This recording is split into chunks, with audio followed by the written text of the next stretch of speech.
பரப்புரை காலகட்டத்தில் நீங்கள் என்னென்னலாம் சிக்கல்களை சந்திச்சீங்க? எதெல்லாம் உங்களுக்கு சவால்களாக இருந்தது? சிக்கல்கள்னு பார்த்தீங்கன்னா, கட்சி ரீதியாக நம்மளுக்கு வந்து எப்பவும் போல நேரம் குறைவு, இன்னொன்று பொருளாதாரம் இது. அதை அந்த குறிப்பிட்ட நேரத்துக்குள்ள எங்களால் வந்து திரட்டி இது பண்ண முடியல. அந்த பகுதியில் வந்து ஆளுங்கட்சியில் ஆளுமை நிறைய ஆட்கள் வந்து இருந்தாங்க. 3 பேருமே அமைச்சர்கள். ஐயா வந்து ரகுபதி அவர்களாக இருக்கட்டும், ஐயா பெரிய கருப்பன் அவர்களாக இருக்கட்டும், ஐயா மேநாதன், இவங்க வந்து 3 பேரும் அமைச்சர்கள். அந்த இடத்துல அவங்க பகுதியில் அவங்க ஊர்லேயே போய் நின்று அரசியல் வந்து பேசணும். ஸோ அவர்கள்லாம் வந்து எதிர்க்கிறது எங்களுக்கு வந்து ஒரு சவாலாக இருந்தது.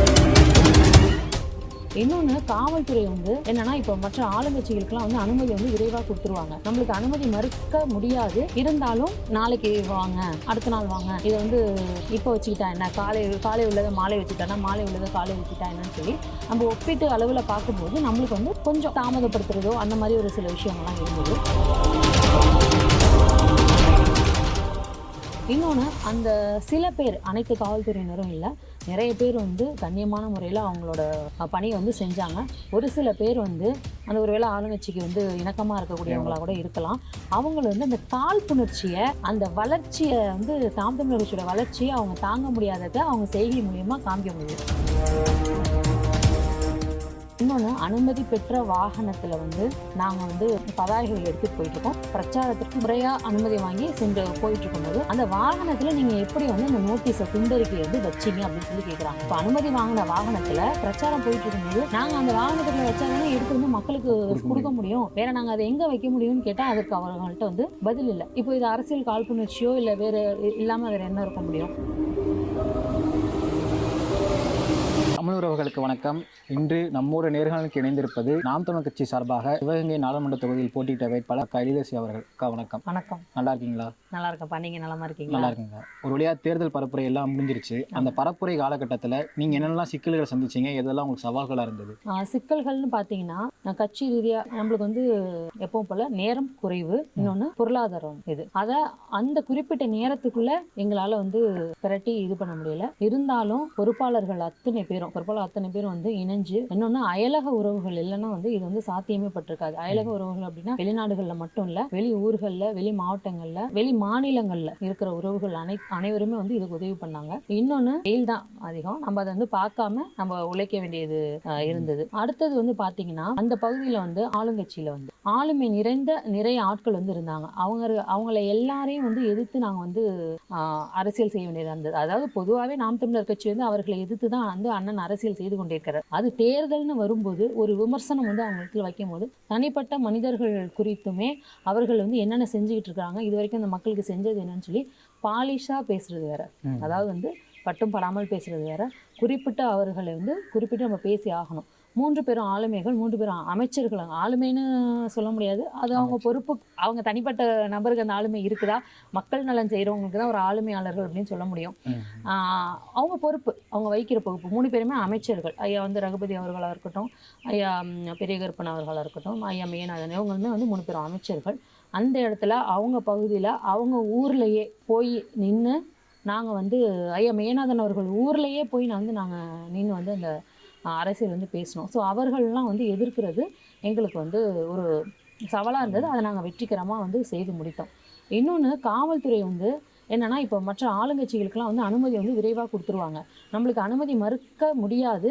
இருந்தாலும் நாளைக்கு வாங்க, அடுத்த நாள் வாங்க, இதை வந்து இப்போ வச்சுக்கிட்டா என்ன, காலை உள்ளதை மாலை வச்சுட்டானா, மாலை உள்ளதை காலை வச்சுட்டா என்னன்னு சொல்லி நம்ம ஒப்பிட்டு அளவில் பார்க்கும்போது நம்மளுக்கு வந்து கொஞ்சம் தாமதப்படுத்துறதோ அந்த மாதிரி ஒரு சில விஷயங்கள்லாம் இருந்தது. இன்னொன்று, அந்த சில பேர், அனைத்து காவல்துறையினரும் இல்லை, நிறைய பேர் வந்து கண்ணியமான முறையில் அவங்களோட பணியை வந்து செஞ்சாங்க. ஒரு சில பேர் வந்து அந்த ஒரு வேளை ஆளுங்கட்சிக்கு வந்து இணக்கமாக இருக்கக்கூடியவங்களாக கூட இருக்கலாம். அவங்க வந்து அந்த காழ்ப்புணர்ச்சியை, அந்த வளர்ச்சியை வந்து தமிழர் கட்சியோட வளர்ச்சியை அவங்க தாங்க முடியாததை அவங்க செய்கை மூலியமாக காமிக்க முடியுது. ஏன்னா நாம் தமிழர் கட்சியை வந்து எந்த வகையிலுமே குறை சொல்ல முடியாது. கொள்கை இதுலேயும் சரி, மற்ற கோட்பாடு எதுலேயுமே சரி. இன்னொன்று, பணமும் நம்ம வந்து கொடுக்கறதில்ல, மக்களை தவறான முறையில் வழி நடத்துறதும் இல்லை, தவறாக அவங்கள்ட்ட பேசுகிறதுல ஒரு பொருட்கள் கொடுத்து அவங்கள வந்து ஏமாத்துறதில்ல, எல்லாமே வந்து சரியான வழியில் தான் போயிட்டுருக்கு.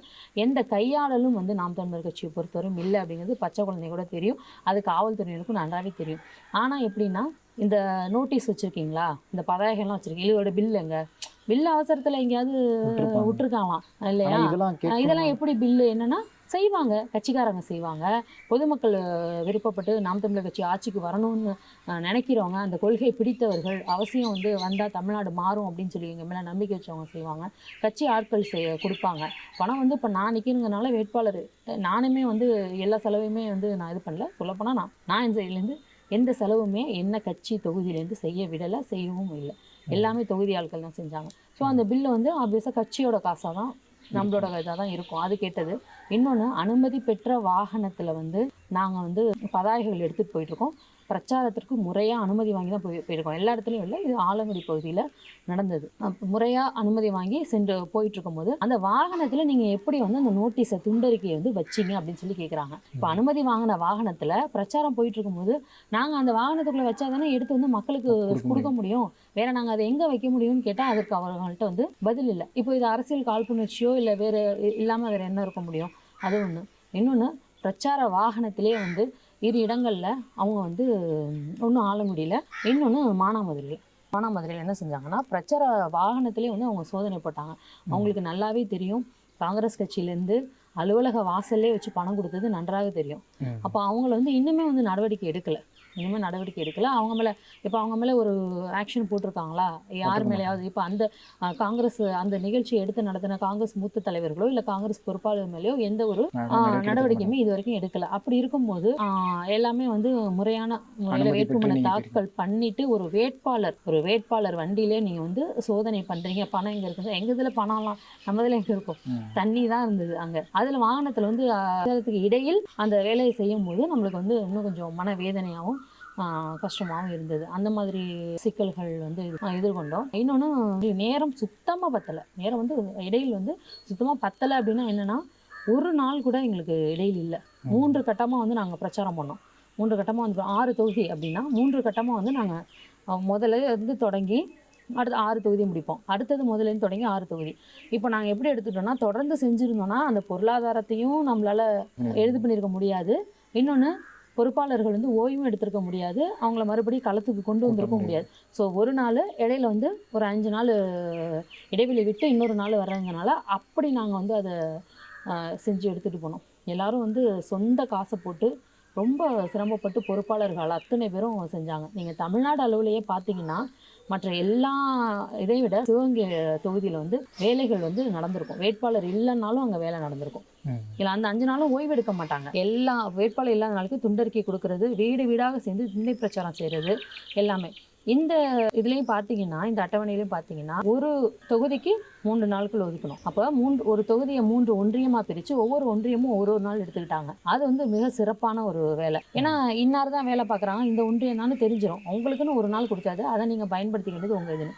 ஒரு சட்டமன்றத்துக்கு எப்படி வேலை செய்வார்களோ அந்த அளவுக்கு நாங்கள் வேலை பார்த்துருக்கோம். அந்த ஒரு நாளுக்குள்ளே அந்த ஒன்றியத்தில் என்னென்ன கிராமங்களுக்கெல்லாம் முடிஞ்ச வரைக்கும் போக முடியும் அப்படின்னு சொல்லி நாங்கள் முடிந்த வரையும் எல்லா கிராமங்களுக்கும், எல்லா தொகுதியிலையும் இல்லை எல்லா கிராமங்களுக்கும் நாங்கள் போய் பார்த்தோம். இப்போ நீங்கள் நேரம் வந்து ரொம்ப கம்மியாக இருக்குன்னு சொன்னீங்க. மன்னிக்கணும், சாலை வசதி வந்து நிறைய இடத்துல இல்லை. அது நாங்கள் சந்திச்ச வந்து மிகப்பெரிய சிக்கல். நாங்கள் போக தயாராக இருந்தோம், போகவும் செஞ்சோம்.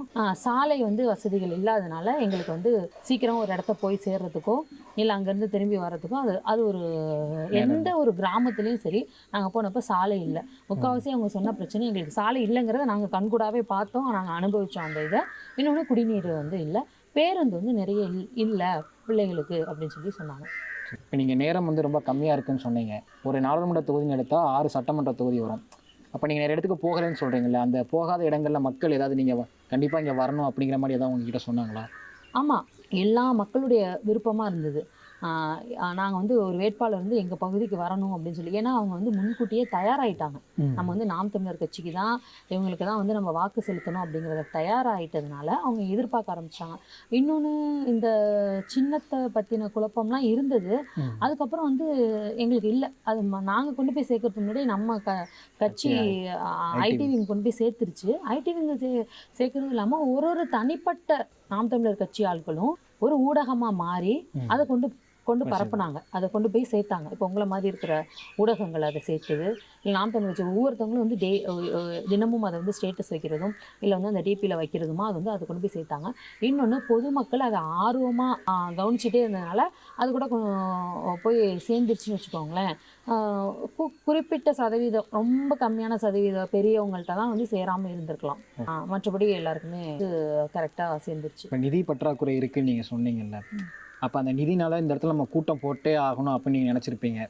நிதி இல்லாதனால அந்த இடத்துல கூட்டம் ஏதாவது தள்ளி போணுச்சா உங்களுக்கு? இல்லை, அப்படி இல்லை. நிதி இல்லாதனால எங்கேயும் போகாமையும் நாங்கள் இல்லை.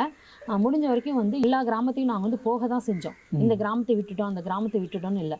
ஒரு லைன் எடுத்தால் அது அப்படியே ஒரு ரூட்டு எடுத்து அவங்க போட்டு கொடுத்தாங்கன்னா எல்லாரும் போக தான் செஞ்சோம். இன்னொன்று, அதுக்கு பக்கத்தில் உள்ள கிராமத்தில் உள்ள கட்சியில் அதீத ஆர்வம் இருக்கிற பொதுமக்கள் வந்து அந்த கிராமத்தில் வந்து கூடுனாங்க. அந்த கிராமத்தில் வந்து கூடுனாங்க. அப்போ வந்து எங்களால் முடிஞ்ச வரைக்கும், ஏன்னா ஓய்வு இல்லை, காலையில் ஆரம்பிப்போம், காலையில் ஆரம்பித்து பொறுப்பாளர்கள் எல்லோரும் வேலையை விட்டுட்டு குடும்பம் விட்டுட்டு குடும்பத்தையும் அழைச்சிட்டு வருவாங்க. மதியம் வரையும், மதியம் 1 மணி 2:30 வரையும்லாம் கூட நாங்கள் பிரச்சாரம் பண்ணோம். 3 வரையும் கூட சில நாட்களில். ஆலங்குடியிலலாம் ஒரு நாள் வந்து 3 மணி ஆகிடுச்சு. 3 மணி ஆகிடுச்சு, 3:15 மேலே சாப்பிட்டுட்டு அப்புறம் 4:30 மணிக்கு கிளம்பிட்டோம் மறுபடியும். இப்போ 4:30 மணிலேருந்து 9 மணி வரை, சில நேரம் 10 மணி வரை அந்த மாதிரிலாம் வந்து அனுமதி கொடுத்துருந்தாங்க. நான் வந்து அது செஞ்சுட்டு இருந்தோம். அது அந்த குறையை, அதாவது நீங்கள் சொல்கிறீங்க பொருளாதார சிக்கல் வந்து இருக்கவே செஞ்சது. அந்த குறையை வந்து கட்சி வேலையில் பொறுப்பாளர் காமிக்கலை. பொறுப்பாளர்கள் இன்னொன்று கட்சி மேலே நான் அந்த பகுதியை சார்ந்த அயலகத்தில் இருக்கிற உறவுகள், கட்சி மேலே பற்றா இருக்கிற உறவுகள் வந்து உதவி செஞ்சது மூலியமாகவும், பொறுப்பாளர்கள் எல்லாரும் வந்து உதவி செஞ்ச மூலியமாகவும் அந்த எந்த பொதுக்கூட்டமும் வந்து நாங்கள் திட்டமிட்டபடி செய்ய முடியாமல் இல்லை. ஈவன் நீங்கள் வந்து பார்த்தீங்கன்னா கடைசியாக வந்து காளையார் கோயிலில் வந்து மொதல் நாள் கூட்டம் போட்டோம், அடுத்த நாள் சிவகங்கையில் வச்சு முடித்தோம். இந்த காளையார் கோயிலில் கூட்டம் போகிறதெல்லாம் வந்து மொதல் நாள் தான் சொன்னோம். மொதல் நாள் இரவு தான் வந்து நீங்கள் வந்து அங்கே உள்ள காளையார் கோயில் பொறுப்பாளர்கள்ட்ட வந்து நம்ம வந்து சொன்னோம். ஏன்னா பேர் இப்போ சொன்னோன்னா ஒரு பொறுப்பாளர் பேர் வந்து எல்லார் பேரும் நம்ம சொல்லணும். இப்போ காளையார் கோயில் பொறுப்பாளர்கிட்ட முதல் நாள் இரவு தான் நீங்கள் தான் வந்து உணவு சமைச்சு அடுத்த நாள் தரணுங்கிறத சொல்கிறோம். இன்னொன்று, நீ கூட்டம் போடுறதே வந்து ஒரு நாளைக்கு முன்னாடி தான் நம்ம வந்து சொல்கிறோம். அவங்க வந்து சாட்டை எண்ணெய் அவங்க வந்திருந்தாங்க இல்லையா, அந்த காளையார் கோயிலில் வந்து கடைசி பொதுக்கூட்டம், அண்ணனுடைய கடைசி பிரச்சாரமும் அங்கே தான், நம்ம இதில் தான், அந்த பொதுக்கூட்டத்தில் தான் முடிஞ்சது. அது இன்னும் ஒரு சிறப்பு நம்மளுக்கு. அதனால் எதையும் வந்து அவங்க விடலை. எல்லோரும் கடைசி நேரத்தில் வந்து காசு போட்டு செஞ்சாங்க. குறிப்பாக சொல்லணுன்னா, இந்த உணவுங்கிறது வந்து ஒரு பொறுப்பாளரும் எடுத்துக்கிட்டாங்க. அந்த இதை வந்து சில இடத்துல அவங்க வீட்டிலையே சமைச்சு கொடுக்குறது, அந்த மாதிரி அந்த காளையார் கோயிலில் கூட அவங்க வீட்டில் தான் வந்து சமைச்சு கொடுத்தாங்க. அப்போ பிரித்து எடுத்துக்கிட்டதுனால எங்களுக்கு கொஞ்சம் சுலபமாக முடிஞ்சது. எப்பவுமே நாம் தமிழர் கட்சி மீது வந்து தேர்தல் நேரத்தில் வந்து அவதூறு பரப்புவாங்க. நான் பாஜகவோட பி டீம் இந்த மாதிரி ஏதாவது அவதூறு பரப்புவாங்க.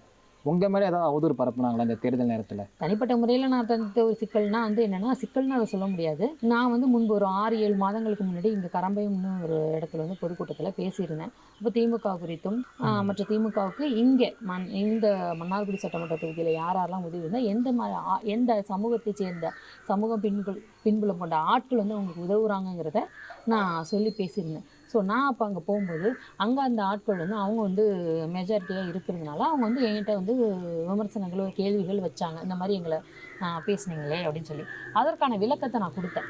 அவர்களால் வந்து எப்படி வந்து பாதிக்கப்பட்டிருக்கோம், நாங்கள் என்னென்னலாம் வந்து திமுக காரங்களால் நடந்தது அப்படின்னு சொல்லி நான் அதுக்கான விளக்கத்தை வந்து அவங்களுக்கு கொடுத்ததுனால அவங்களுக்கும் அது சமாதானமாக இருந்தது. பொதுமக்கள் வந்து இங்கே உள்ள திமுக காரர்களால் எந்த விதத்திலாம் அவங்க பாதிப்படைஞ்சிருக்காங்கங்கிற விளக்கத்தை, அதனால தான் அதனுடைய வெளிப்பாடு தான் யார் துணை கொண்டு, எந்த சமூகத்தின் துணை கொண்டு அவங்க வந்து மக்களை எதிர்க்கிறாங்களோ அதே சமூகமும் பாதிக்கப்படுது. அதே சமூகத்தின் மீதுமே வந்து அவங்க தாக்குதலை வந்து திரும்பி நடத்துகிறாங்க. அப்போது நீங்கள் வந்து நம்ம சமூகத்து ஆளு அப்படிங்கிறதுனால ஒருத்தங்களுக்கு வந்து நீங்கள் ஆதரவு கொடுத்தீங்கன்னா அதனுடைய பாதிப்பு உங்கள் குழந்தையுமே அந்த விதத்தில் அந்த கோவத்தை நான் வந்து அந்த சமூகத்தின் மேல் இருக்க உரிமையில் நான் வந்து அதை கோவமாக வெளிப்படுத்தினேன் அப்படின்னு சொன்னேன். காளையார் கோயிலில் பேசுகிறப்பையும் அதற்கான விளக்கத்தை நான் வந்து சரியான முறையில் கொடுத்துருப்பேன். அது ஒன்று தான் கேட்டிருந்தாங்க. நான் அதை ஆரம்பத்தில் வந்து அதுக்கு கேள்விக்கான பதில் வந்து தவிர்த்தேன். இறுதியாக என்னோடய விளக்கம் அவங்களுக்கு சமாதானமாக இருந்ததுனால வேறு எந்த பிரச்சனையும் தனிப்பட்ட முறையில் வரல. வேறு பாதுகாப்புக்கும் எந்த குறைச்சலும் இல்லை. இது வரைக்கும் எடுத்த வேட்பாளர் என்ன சொன்னாங்கன்னா, களத்தில் வந்து மற்ற கட்சிக்காரங்க யாருமே வந்து வேலை செய்யலை, கடைசி 2 நாள் மட்டும்தான் சும்மா காசு கொடுக்கறதுக்காக வெளியே வந்தாங்க, அந்த மாதிரி சொல்லியிருந்தாங்க. சிவகங்கையில் நீங்கள் மட்டும் தான் களத்தில் நின்னீங்களா, இல்லை மற்ற எதிர்க்கட்சிகள்லாம் வந்து களத்தில் வந்து வேலை செஞ்சாங்களா? எனக்கு தெரிஞ்சு நம்ம வேலை செஞ்ச அளவுக்கு வேலை செய்யலை தான். எனக்கு தெரிஞ்சு வந்து வேலை செய்யலை. ஏன் வந்து அவங்க வேலை செய்யலைன்னா, அவங்க முழுசாக வந்து அவங்க கட்டமைப்பு வந்து முன்னாடியே பண்ணி வச்சுருக்காங்க. ஏன்னா இத்தனை முறை ஆட்சியில் இருந்திருக்கிறாங்க, அவங்களுக்கு அந்த அவசியம் ஏற்படலைன்னு நினைக்கலாம். இன்னொன்று எம்பி எலெக்ஷன், இன்னொன்று பணம். காலகாலமாக அவங்க பழக்கப்பட்டது, மக்களுக்கு பழக்கப்படுத்தினது, இது எல்லாமே வந்து தேர்தலுக்கு ஒரு 3 நாட்கள் 4 நாள் வந்து பணத்தை கொடுத்து சரி பண்ணிடலாம் அப்படிங்கிற ஒரு எண்ணம். அவங்க சின்னத்து மேலே வந்து நம்பிக்கைன்னா அந்த மக்கள் மேலேயோ இல்லை அவங்க கொள்கை மேலேயோ அவங்க நம்பிக்கை இல்லை. காலாகாலமாக அந்த ரெட்டலையை வச்சு தான் வந்து அவங்க ஓட்டிகிட்டு இருக்காங்க. காலகாலமாக வந்து அந்த கை சின்னத்தையோ அதை வச்சு தான் அவங்க இது பண்ணியிருக்காங்க. அப்போ வந்து அந்த சின்னம் வந்து மக்கள் மனசில் இதாக பதிஞ்சுட்டு அப்படிங்கிற ஒரு தைரியமாக கூட இருக்கலாம். இன்னொன்று அவங்க வந்து இறங்கி வந்து வேலை பார்க்கணுங்கிற அவசியமும் இல்லை. அவங்களுக்கான கேடஸ் பணம் கொடுத்தாங்கன்னா, அவங்களுக்கான கேடஸ்ன்னு சொல்ல முடியாது, அவங்களுக்கான கூலி ஆட்கள் இல்லை கையாட்கள் வேணால் சொல்லலாம். பணத்துக்காக வந்து பிரித்து கொடுக்குறதுக்கோ இல்லை அந்த கிராஃப் அவங்க வச்சுருக்காங்க. இந்த டாப் டு பாட்டம் வந்து அந்த ஒரு பணம் போணுச்சுன்னா மக்களுக்கு நலப்பணிகளை கொண்டு சேர்க்கறதுக்கு கூட அவ்வளோ அவங்க ஆட்கள் வச்சுருக்க மாட்டாங்க போல். ஆனால் ஒரு இடத்துல பணம் வந்து இப்போ 1 கோடி இருந்ததுன்னா அதை கிளைகளாக பிரித்து வீடுதோறும் வந்து எப்படி சேர்ப்பாங்க, யார் சேர்ப்பாங்கிற வந்து அந்த ஆட்கள் வந்து அவங்கள்ட்ட பழக்கப்பட்டு இருக்கிறதுனால அந்த ஒரு தைரியம் கூட இருக்கலாம். நாம் தமிழர் கட்சி வந்து வேலை செஞ்சதுனால தான் எம்பி எலெக்ஷன் ஒன்று வருதுன்னே நிறைய மக்களுக்கு உண்மையாகவே தெரிஞ்சது. கிராமத்துலலாம் எலெக்ஷன் ஒன்று வருதா அப்படின்னு சொல்லி தெரிஞ்சது. இன்னொன்று எங்கள் சிவகங்கை நாடாளுமன்ற தொகுதி பொறுத்தவரையிலையும் ஒரு சட்டமன்ற தொகுதிக்கு எப்படிலாம் வேலை பார்ப்போமோ அந்த மாதிரி செஞ்சோம். எல்லா பொறுப்பாளருமே சொன்னாங்க, அக்கா நீங்கள் செஞ்ச வேலை வந்து அடுத்த சட்டமன்ற தொகுதி தேர்தலுக்கு வரைக்கும் எங்களுக்கு வந்து உதவியாக இருக்கும். சட்டமன்ற தொகுதியெலாம் நான் வந்து வேட்பாளர் அழைச்சிட்டு வரலன்னு சொல்லி அழைச்சிட்டு போக முடியாத ஒரு சூழல். எந்தெந்த ஊர் மக்கள்லாம் கேட்டாங்களோ அவங்களுக்கெல்லாம் நாங்கள் உங்களை அழைச்சிட்டு போய் நாங்கள் காமிச்சிட்டோம், அதனால் வந்து அப்படின்னு சொன்னாங்க. ஆனால் மற்ற மாற்றுக் கட்சிக்காரங்க வந்து அந்தளவுக்கு போகல. கடைசி ஒரு 2-3 நாட்கள் தான் போனாங்க. எப்போனா இந்த ஆட்கள் காசு கொடுத்து ஆட்கள் வந்து ஒரு இடத்துல பாயிண்ட்டு, அதாவது கூட்டம் கூட கிடையாது, பொதுக்கூட்டத்துக்கு காசு கொடுக்குறதுங்கிற அது தனி, பாயிண்ட்டுக்கு வந்து நிற்கிறதுக்கு கூட அவங்கள்ட்ட ஆள் இல்லை. ஈவன் வந்து இது காங்கிரஸ் கட்சியாக இருக்கட்டும், காங்கிரஸ் கட்சியில் வந்து அண்ணன் வந்து கார்த்திக் சிதம்பரம் அவர்கள் வரும்போதும் சரி, காரைக்குடியிலலாம் ஒரு பாயிண்ட்டுக்கு வந்து நின்னா 100 ரூபா. அந்த ஒரு பாயிண்ட்டாக போவோம்ல நம்ம, அப்போ பாயிண்ட்டு வந்து நின்னா 100 ரூபா. அப்போ அந்த 30 பேரை கூட கூட்டுறதுக்கு கட்சியிலையும் ஆள் கிடையாது, பொதுமக்கள்லையும் வந்து உங்கள் கட்சியை நேசித்து வந்து நிற்கிற ஆட்கள் வந்து கிடையாது. அப்படி வந்து வந்தாங்க, ஒரு ரவுண்டு மாதிரி அந்த மாதிரி வந்தாங்க. அதே மாதிரி அண்ணன் சேவியதாஸ் அவர்களும் வந்து அது எப்போவுமே வந்து இந்த 200 ரூபா அந்த மாதிரிலாம் கொடுத்து பெண்கள் வந்து டெம்போலலாம் ஏற்றுவாங்களோ அந்த மாதிரி ஏற்றி அந்த குறிப்பிட்ட பகுதிக்கு மட்டும் எங்கே மக்கள் கூடியிருக்காங்களோ அவங்க பொறுப்பாளர் எங்கே ஏற்பாடு செஞ்சாங்களோ அங்கே மட்டும் போயிருக்கோம். ஆனால் நம்ம அப்படி கிடையாது. நம்ம வந்து மக்களை கூட்டலை, பொறுப்பாளர்கள் சொல்லி நம்ம கூட்டலை, கிராமந்தோறும் நம்ம வந்து போனோம். பொறுப்பாளர்களும் நாங்களும் சேர்ந்து கிராமந்தோறும் வீடு வீடாக போனோம், கிராமமாக போனோம். நாங்கள் இன்னொன்று சாவடியாக போனோம். அந்த ஒரு இது இருக்கும்ல, ஒரு அரசமர திடல் இருந்ததுன்னா அந்த திடலாக போனோம். நாங்கள் ஒவ்வொரு மந்தன்னு சொல்லுவாங்க இல்லையா, அங்கே சாவடின்னு சொல்லுவாங்க சில இடத்துல வந்து இந்த மந்தன்னு சொல்லுவாங்க. அந்த மந்தையில் வந்து இந்த அவங்க விளையாடின அந்த பரிசு பொருட்கள்லாம் வச்சுருப்பாங்க. ஊருக்கு அந்த கிராமம் கூடி நிற்கணும்னா அந்த இடத்துல தான். அப்போ ஒவ்வொரு கிராமங்களில் உள்ள மந்தைக்கெல்லாம் நாங்கள் வந்து போனோம். ஒவ்வொரு கடத்தெருவும் போனோம். இப்போ ஆலங்குடி எடுத்துட்டோன்னா நம்ம கீரமங்கலம் அங்கே அப்படின்னு சொல்லிட்டு ஒவ்வொரு பாயிண்டில் உள்ள கடத்தெரு அனைத்துக்குமே நம்ம போனோம். நம்ம வேலை பார்த்த அளவுக்கு அவங்க வேலை பார்க்கல. வந்து அவங்க இன்னொன்று போகாமல் இருந்தாங்கன்னா மக்கள் கேட்குற கேள்வியை அவங்களால எதிர்கொள்ள முடியலை. நீங்கள் வந்து காரைக்குடியில் அங்கே சிராவயல், ஆமாம், அங்கேயும் சரி அவர் அண்ணனை வந்து கேள்வி கேட்டது வந்து ஒரு பொதுமக்கள், ஒரு பெண்மணி தான் கேள்வி கேட்டாங்க. வந்து டாஸ்மாக் வந்து நீங்கள் வந்து எடுக்கலை, இது வரைக்கும் எங்களுக்கு என்ன செஞ்சுருக்கீங்க அப்படின்னு சொல்லி கேள்வி கேட்டாங்க. அதை வந்து எதிர்கொள்ள முடியலை. இன்னொரு இடத்துலையும் அண்ணன் கார்த்திக் சிதம்பரம் அவர்கள் வந்து கேள்வி கேட்டாங்க, அதை வந்து அவர்களால் எதிர்கொள்ள முடியலை. அப்போ வந்து அவங்க வந்து ஒரு வேட்பாளர் வந்தாருங்கிற ஒரு பேருக்கு தான் அவங்க போக முடிஞ்சது, ஒரு பொதுக்கூட்டம் வைக்க முடிஞ்சது.